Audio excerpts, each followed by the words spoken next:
introduction of all time. But I have the great pleasure to introduce our featured speaker. Winona LaDuke is a White Earth Anishinaabe Kwe and one of the most influential Native activists in the country. She's the founder of the White Earth Land Recovery Project and Honor the Earth. Winona has authored half a dozen books, including The Militarization of Indian Country, Recovering the Sacred, and All Our Relations, Native Struggles for Land and Life. A graduate of Harvard University and Antioch College, her academic research focused on rural economic development. She's the recipient of a number of national awards, including the Anne Bancroft Award for Women's Leadership, which she used to create the White Earth Land Recovery Project. Some of you may know that White Earth lost nearly all of its land through the allotment process. Her project, which is one of the largest reservation-based nonprofit organizations in the country, has as its goal the restoration of the tribe's spiritual and cultural wealth and the land. And so far, 1,400 acres of spiritually and culturally significant lands like Sugar Bush and ceremonial grounds has been returned. In 1994, Time magazine chose her as one of its, that's a good thing.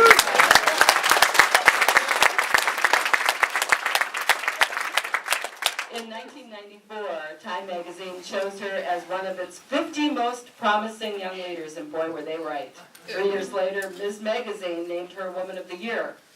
She's been collecting accolades ever since, yet Winona is humble in her celebrity and very generous with her time, lending her support and networks to environmental and social justice issues like this one.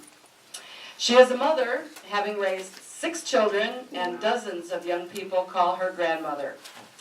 Before she takes the podium, we are going to show you a video called Honor the Earth, Triple Crown of Pipelines. This was part of the horse ride for Mother Earth. So we'll show the film, and then Winona will speak.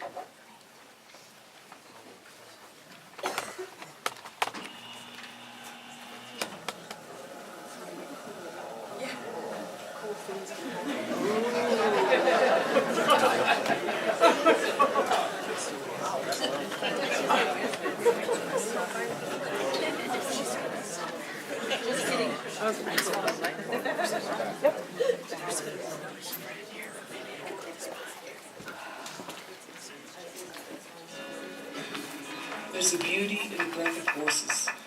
Fall morning's breath is in the air, and the smell and sound of horses. We rode our horses from the headwaters of the Mississippi River here on our reservation, along the proposed route of a new oil pipeline which would cross our reservation.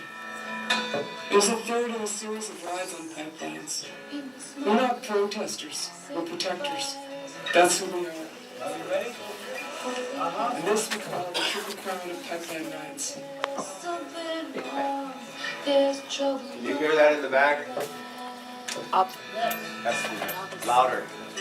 Those rides took us on the Alberta Clipper proposed expansion route to the proposed Keystone XL route in the Dakotas.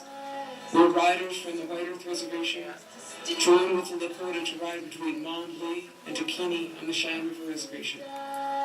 So it was that 15 riders braved some harrowing terrain, a land littered with 100,000 dead cattle, through a freak September blizzard, and rode the proposed Keystone route.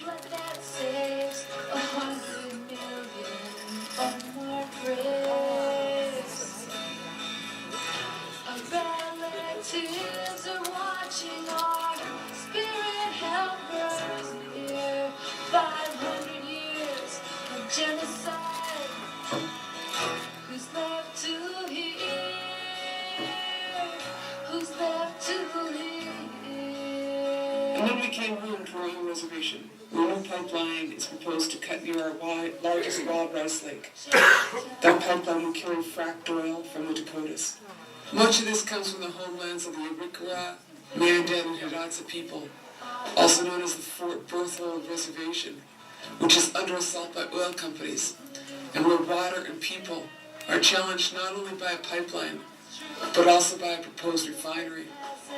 The other two pipelines carry tar sands oil from the far north in the Athabascan River, a place that is beautiful and a place that deserves to live and not become a national sacrifice area.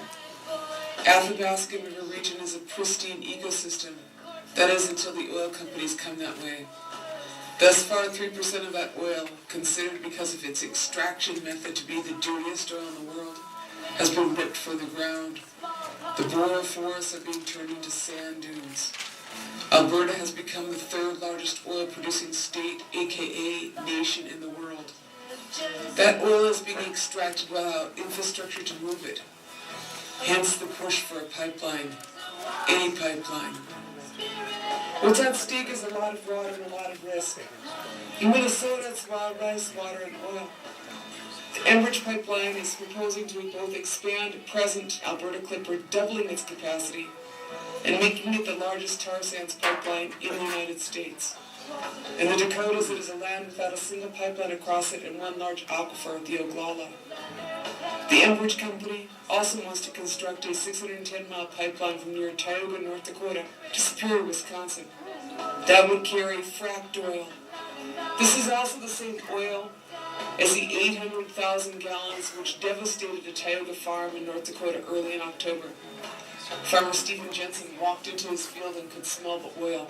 It seeped for so long that 800,000 gallons devastated his field. That pipeline was 6 inches. The proposed sand pipeline is 30. Enbridge's pipelines are largely monitored by the company. Those go through indigenous territories, which are healthy lands. Lands that our ancestors wish to protect. We intend to do the same. The single largest pipeline oil spill in U.S. history was the Kalamazoo spill. The fact is that greed makes people act poorly.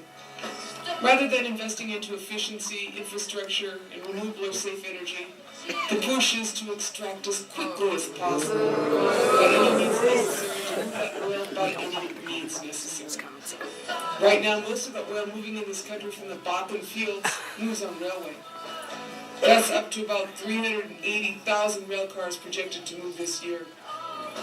This past summer, 4 square blocks of the town of Lac Mégantic, Quebec, blew up as the train's braking systems failed. That train was carrying Bakken oil. Over 40 people were, quote, vaporized in an explosion which baffled Canadian authorities. They had never seen anything like it. That oil, combined with whatever chemicals are in it, is the stuff they want to put into the sand pipeline. The fact is that all of these expansions are predicated not on need, but on greed. We think that need is subjective. In Enbridge's application to the Minnesota Public Utilities Commission, access to a, quote, stable supply of oil was the primary measure of need. It turns out that the world's largest oil reserves are in the Western Hemisphere, in Venezuela, followed by Saudi Arabia, and then the Alberta tar sands. Venezuela is a country that has demanded a fair price for oil and used that oil to develop its infrastructure. Instead of paying a fair price for oil, however, oil interests are far more interested in securing oil from places that do not wish to give up their oil.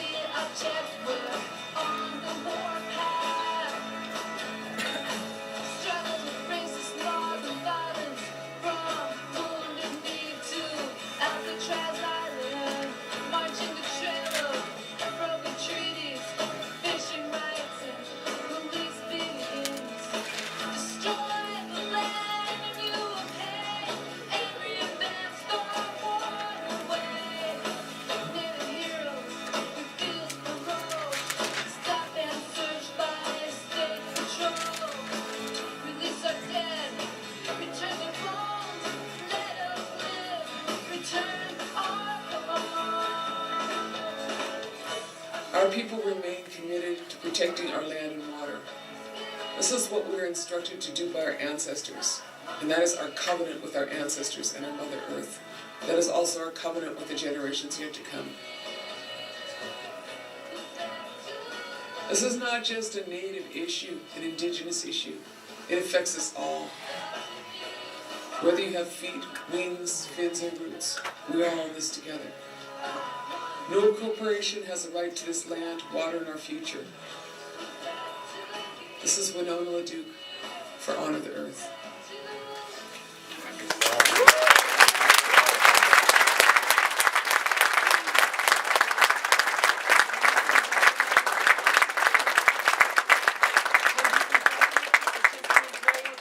Pleasure to introduce Winona LaDuke.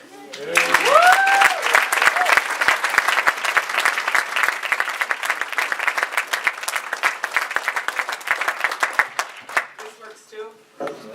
Yeah. If I turn it? Yeah. Okay. I have to do this because I'm not, sometimes I wish that women were born with 8 arms like those. You know what I mean?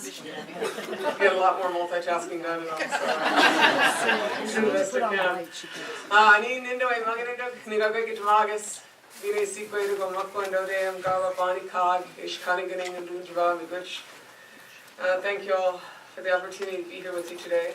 I was here a little bit earlier and visited with some fine young women in another room for a little while, but I'm just really glad to see so many people of courage and forethought and good thinking here today. So let's see what we can do with our minds, bringing our minds together so we can do good things for our people and for all those things that can't speak. Because there's a lot of things that can't speak. That's right. And they count on us, to do the right thing. I have to tell you a little funny story as my segue. The last time I believe I was in Madison, it wasn't warm. I can't remember it was warm though, and that was a long time ago when it was warm, huh? It wasn't this last year, I think it was the year before, no, a few years ago. I probably was here since then, but anyway, just quick story. It was really hot and I was really tired. That happens, And so I went out and I grabbed a piece of grass by the student union. I can't remember, but it turned out that it was in the front lawn of a fraternity. Right? So I went to sleep and I was laying on the grass in the front lawn of the fraternity, right? And these guys came out and they thought I was homeless. And they're like, lady, you gotta move. That's what I said to me, and I was like, oh, I'm just tired, just take a little nap here, I gotta go in there and give a little talk, And they're like, well, lady, no, you gotta move out of here. And I said, I'm old enough to be your mom. All those guys, So I just want to say that because that's what it's like being a Native woman in Wisconsin or a Native woman in Minnesota. You're kind of invisible and they think you're homeless. I understand that, I want to point that out because I've got a few things to work on here if we're going to get out of this together. I'd like to keep my home, and I just don't want any oil in it. That's what I'm thinking, So I got a couple of things I was thinking about here.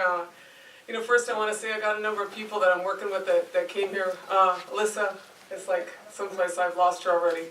This is Alyssa from Honor the Earth. And I don't know, you guys in the house here, Dane back in the red hair. He's really, really tall with red hair. And then, they're going to come out with me, and then Carrie. She's here on the floor. She's doing some photography. We're doing a movie called The Black Snake about our struggle against the sandpiper. And so she's filming here, so everybody act good. And then, there's some good people that come. My friend Paul Blackburn come over from Minnesota, and I was really happy to see Kathy and Andy talking earlier. Some really good work from our territory. So thank you guys for the fact that we get to work together in this moment, this time, which is a really important time to be in. And then I want to say, where did Bob go? I have one of my board members here. He is like hiding. There he is. This is Bob Goff. He's on the board of Honor the Earth.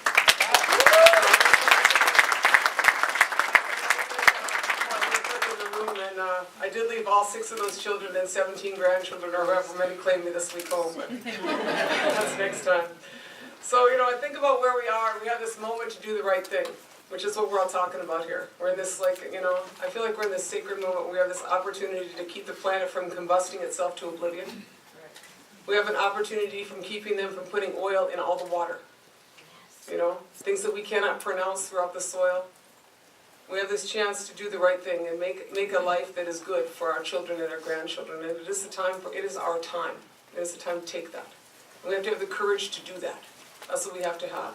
Because there's not somebody else who's going to do it, it is us. And so remember that and find that courage in your heart.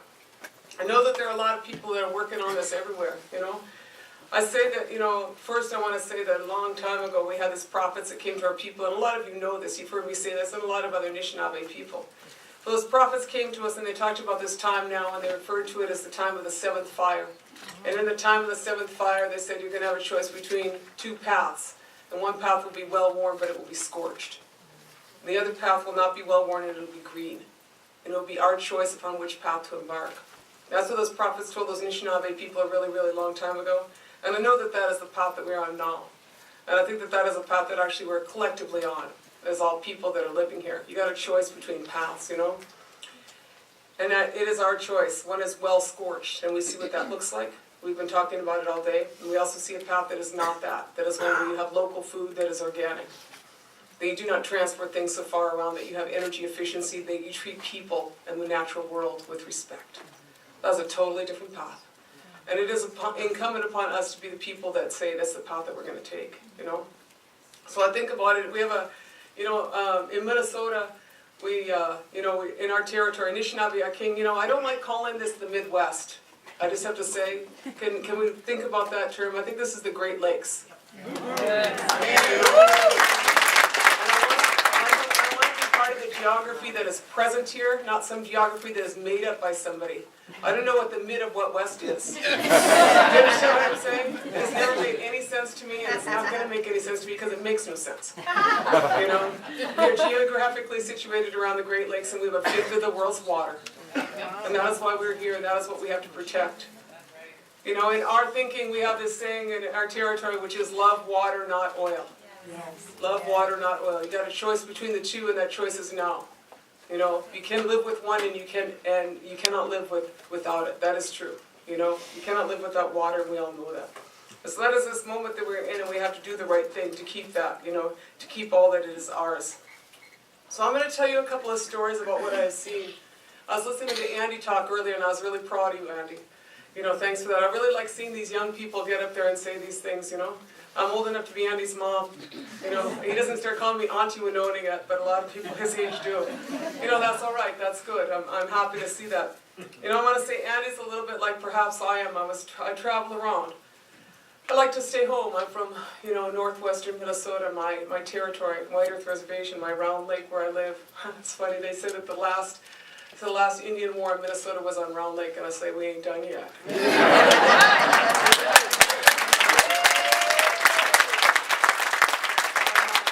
That's where I'm from. I'm from Round Lake. What I want to say is that I think I've become we have to be bards.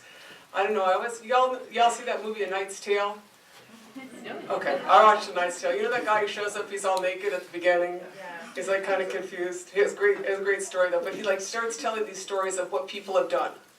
And in a way, that's what we're doing with our social media. And that is what we must do here, and we must do to each other. So we must tell stories of what is going on these packed trails, And I think it was my colleague Carrie there, she asked me to say something like, if people are tweeters, I don't know what tweeting is. I understand the basic idea. But she wants to see if people can tweet love water, not oil. Is that what she said? And take a picture? I don't know. Just either way. Tweet love water, not oil, just to see what that is. Is that right? It just helps everybody find each other on the issue.